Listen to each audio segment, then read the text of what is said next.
Is this a legacy, and was there a lack of political will in the previous disposition when we say UPA 1 and UPA 2? Were they, at a point in time, willing to sign off the Siachen Glacier to Pakistanis, allowing the Chinese and the Pakistanis a free run on sovereign Indian territory?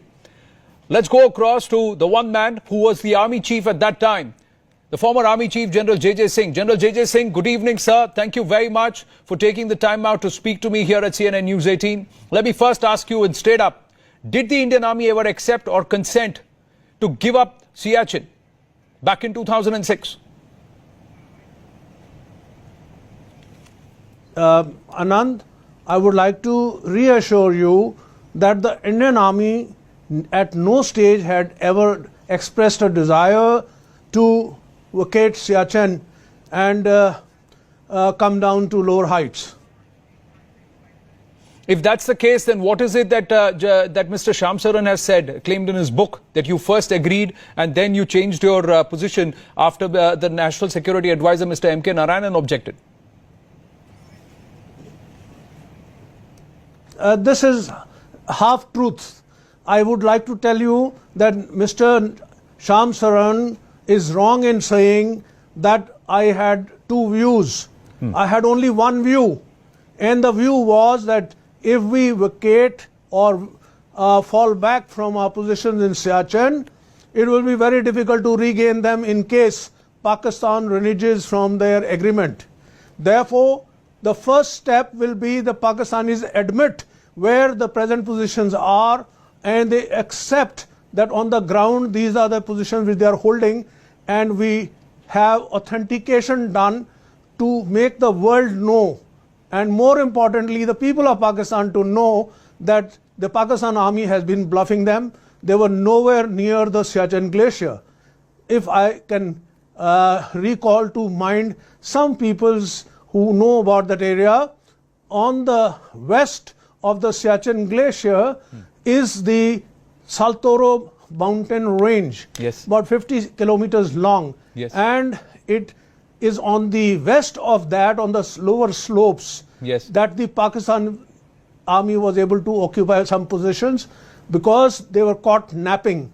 We occupied all the important positions on the Saltoro range, yes, including the Bilafondla Pass, the Sierra Pass, and other important passes.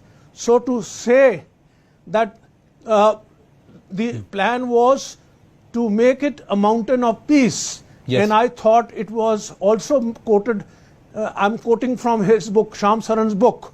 He says it was his dream plan or dream child that he was able to get everybody to agree.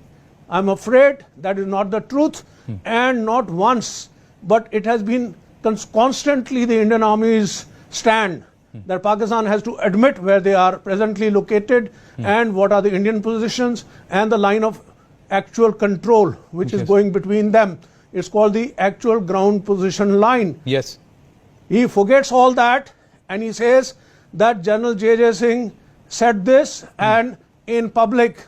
In fact, Mr. Noorani, in an article which he published in Outlook in 2010, has categorically blamed me for scuttling the talks between Pakistan and India.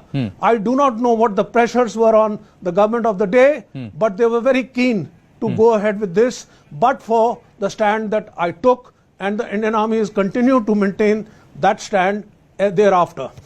Well, but General Singh, let me ask you this. Were you able to put a finger on why the political disposition at that time wanted to give up Siachen?